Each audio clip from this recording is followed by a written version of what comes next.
So welcome to another video of me showing you guys how to solder a Raspberry Pi directly to a PCB. Now this is the Game Boy Advance that I've been working on. This is the newest version, which I think should be the final one before these can be mass produced and available eventually to people. So this is pretty much just like the other video I made where we're going to solder the Pi directly to the board. This doesn't have any screws to help you line things up, so you're going to have to do it a little differently. So you're going to have to look into the holes and make sure they line up. I also have the outline of the Pi, so that kind of helps in orienting things. So we're going to use the same tip as we used last time. This is my go-to tip for soldering Gpio on the Raspberry Pi. So this is different from the Minty Pi. The Minty Pi, I believe we had to flip this way, so it's oriented the opposite way. So some of the pins that were on one side now are on the other, including the ground. So I know for a fact that these two here are the 5 volt and this is a 3.3 volt. That's the ground. And over here I believe the ground is the bottom one. So you want to save those for last, or not the first ones you want to solder to, just because they take a lot more heat, as I've explained before. So we just want to tack one of the corner ones on first.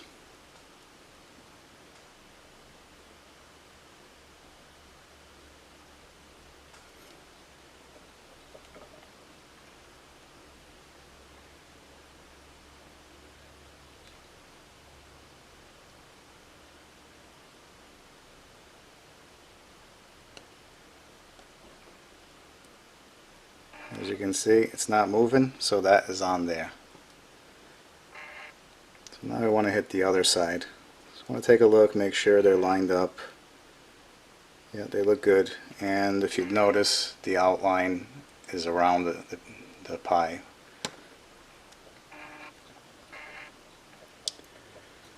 So the ground is definitely the bottom one, so we're going to hit this top one.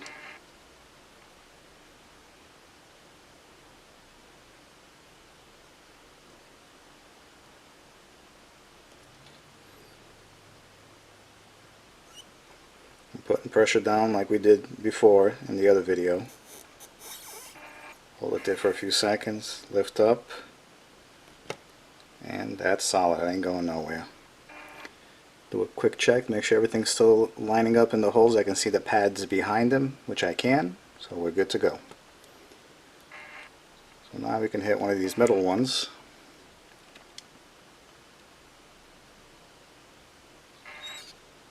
Same as last time, put some pressure down, lift it up, and it goes straight in. Now, this board is pretty much, the layout hasn't changed much over the last iterations, so if you guys are interested in how I assembled one of these, I got a few videos up. It's just a green board instead of a red one. So now that those are done, we'll just go one by one like we did before. Probably go a little quicker now since I've covered this. I don't need to explain it as much.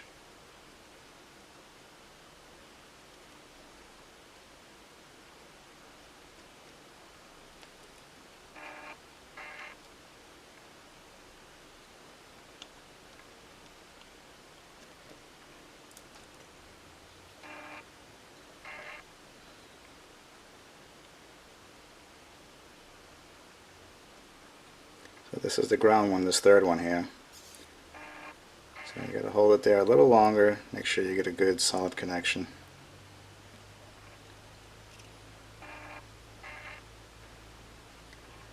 I'll explain more or less the functions of this board, because I know some people are interested in it.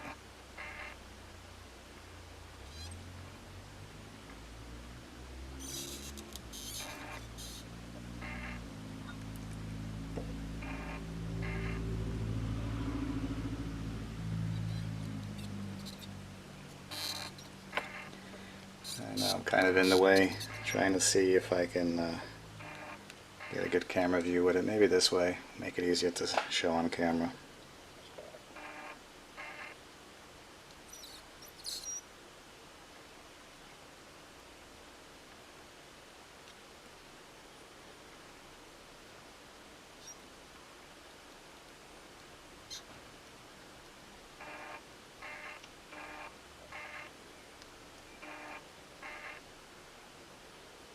I'm redoing this one because it didn't seem like it went down the hole as I wanted it to. Okay.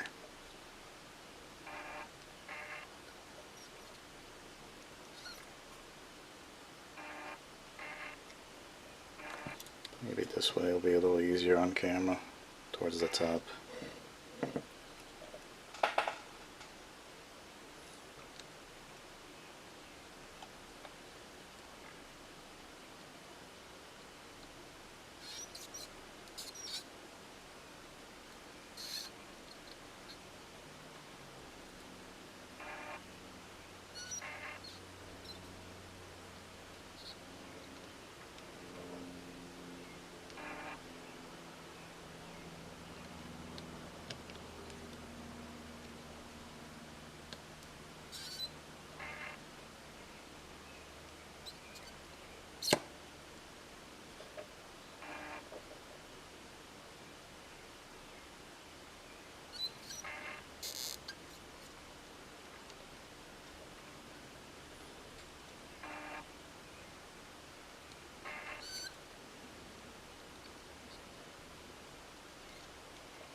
So as you can see, we're moving along a lot quicker than before.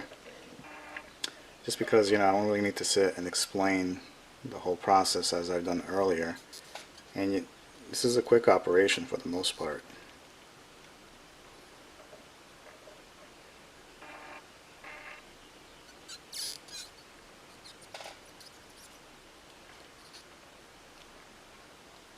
The important thing to remember is to get solder on the tip where you can kind of see it bubbling out of the top of the Gpio. This one's a ground pin, so you want to hold it there a few extra seconds. Make sure the heat transfers real well and just pull up quick.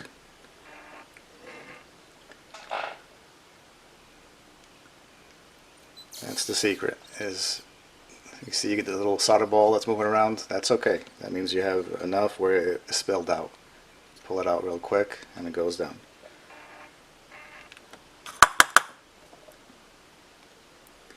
This one actually made a ball, so you can kind of go in there and get the extra solder.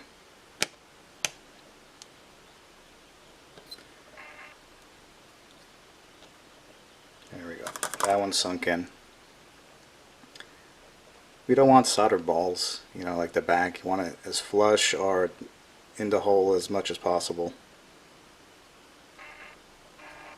I did that one already. That was the ground. So I could tell because it takes quite a bit of heat to start melting.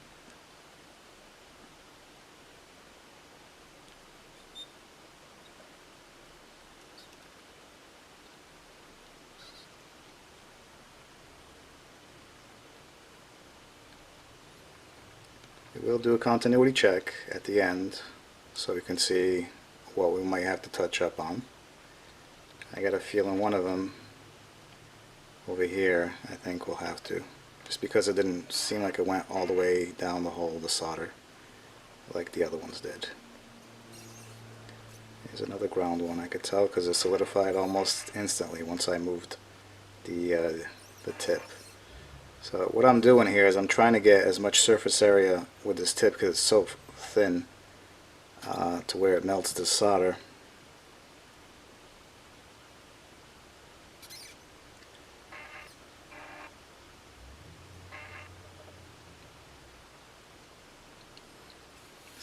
a little patience. The grounds take a lot of heat. Okay, there we go.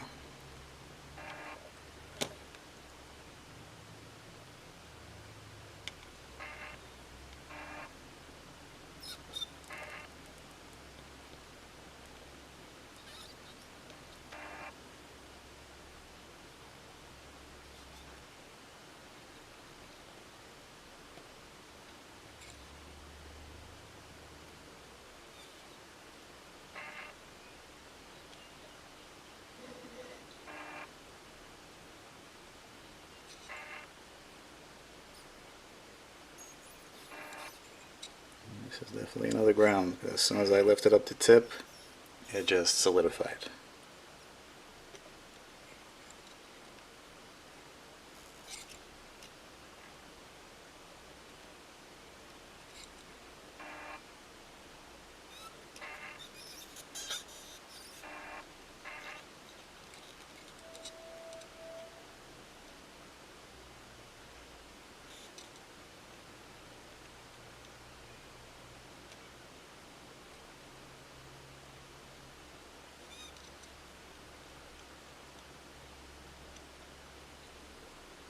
And here's the last ground.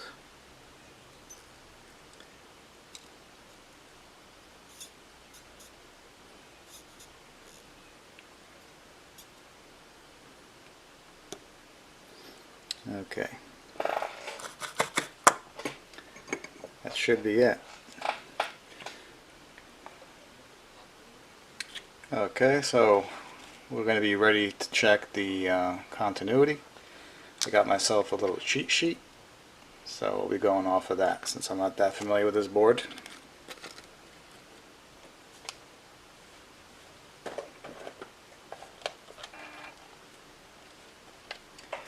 Let's zoom out a bit so we can get to see the meter better.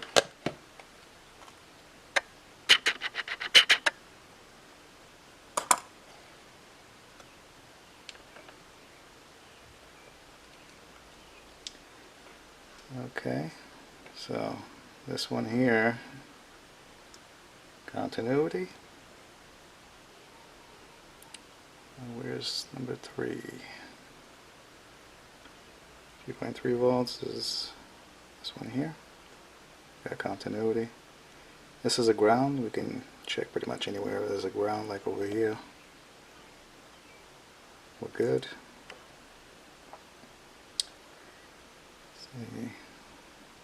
The SDA is, I believe, this one here. SCO is the one on the side of it. Okay.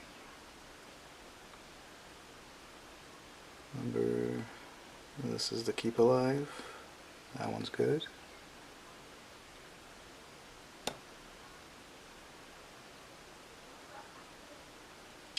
This is the shutdown.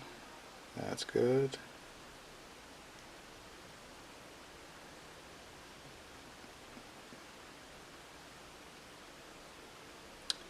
This is the R button.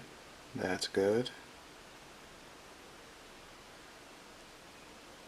That's a ground. Go to 9. The B clock. Good.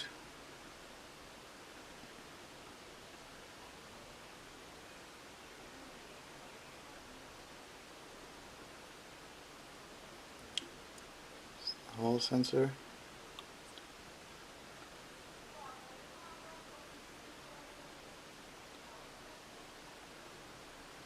The B button.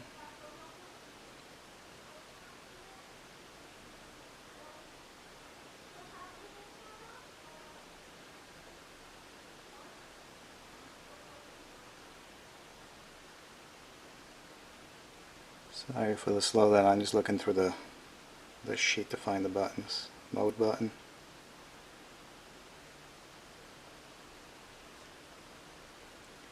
A button.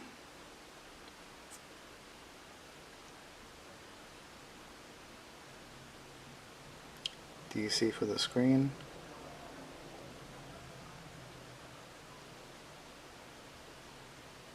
Mosey.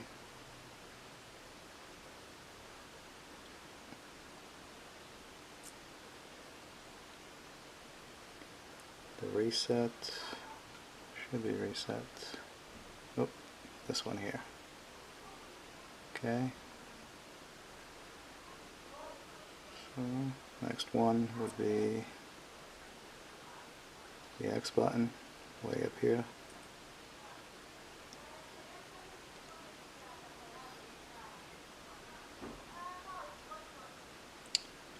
CS.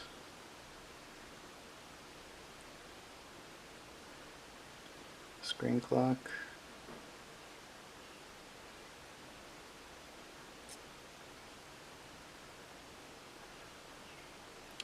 Up.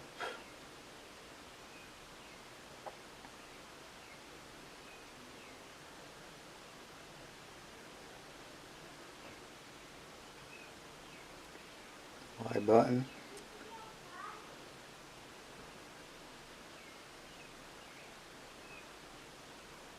Right.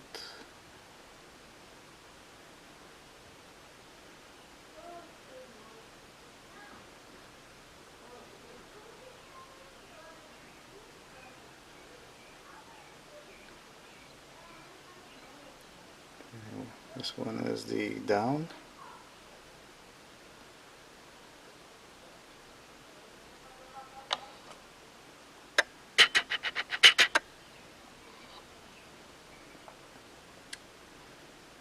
Okay, so the next one's up here, which is left.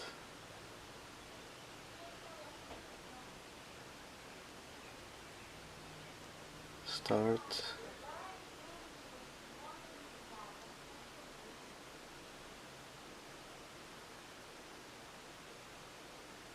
The LED for the backlight.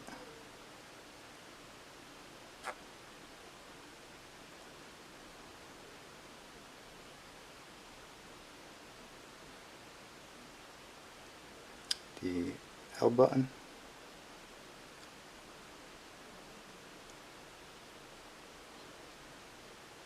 The LR clock.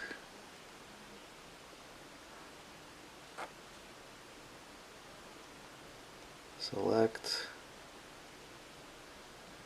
And the DIN. So we got everything first try. Not too shabby.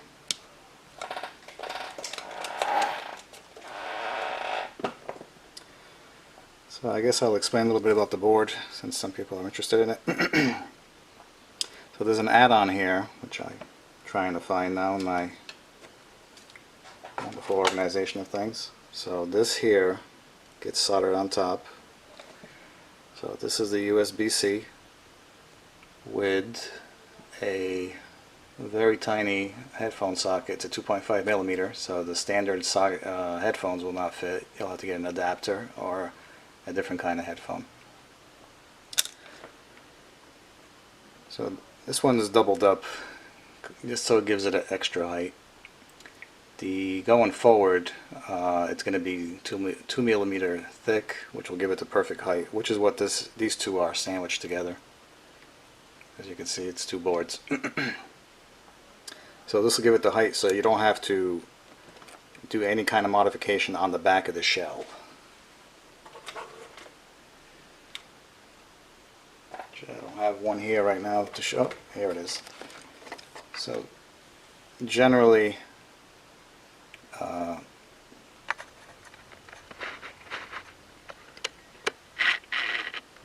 these you would have to like mod in the bottom or the top. This is the default cutout from the factory.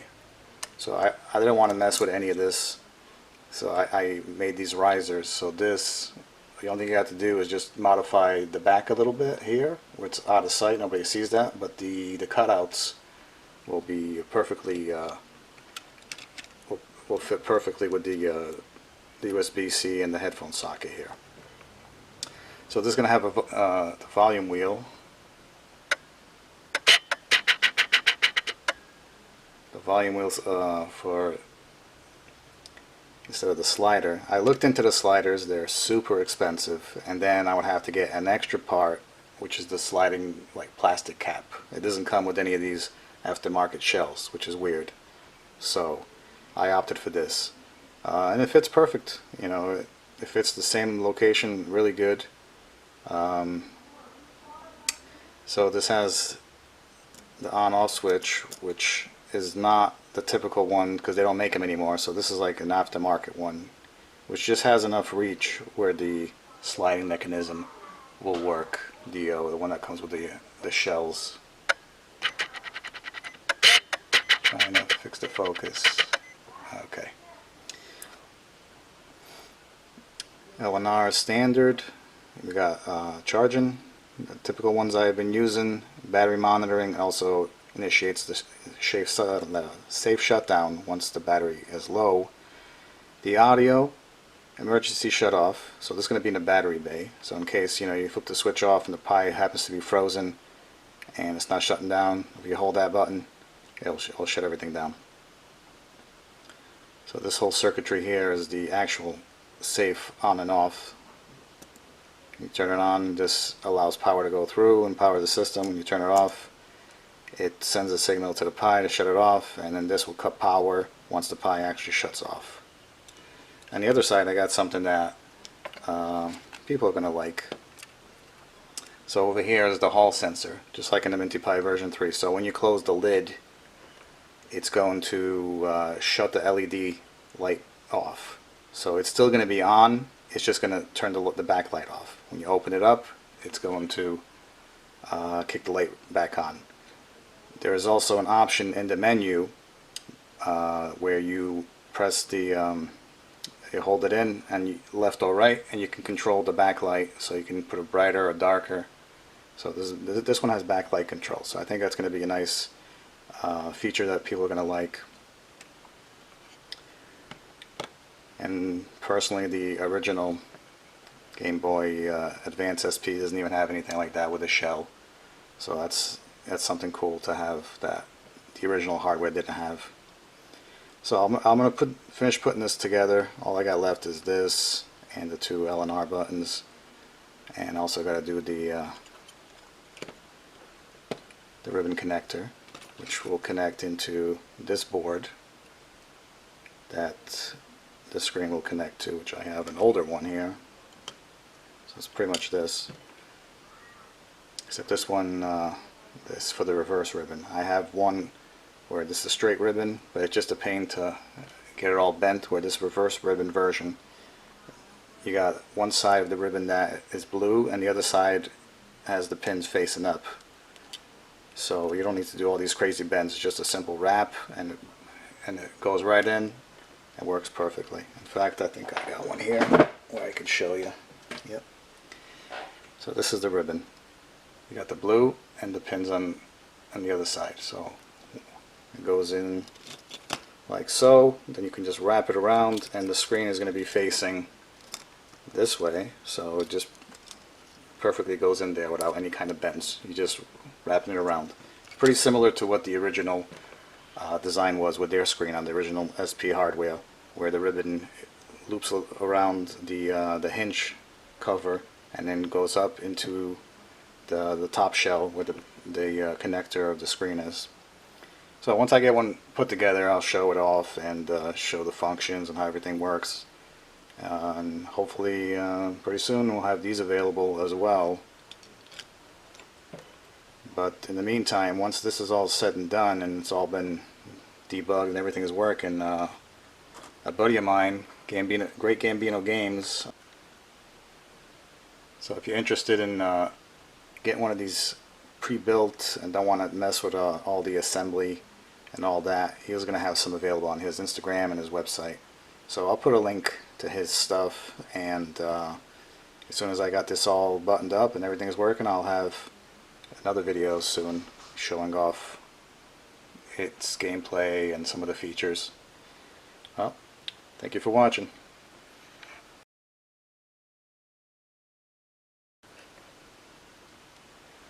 So I decided to film a little bonus for you guys. So I just wanted to show off this spatula tip. This thing is amazing. With the huge surface area, as I've mentioned, these LCDs are a piece of cake to remove. No damage whatsoever. Done in like literally seconds. That's it. It's off. Now, to solder this on, it's good to some solder on here.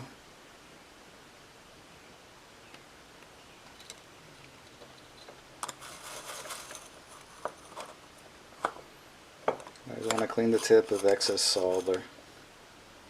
Okay, that's pretty clean. So, just got to kind of line it up.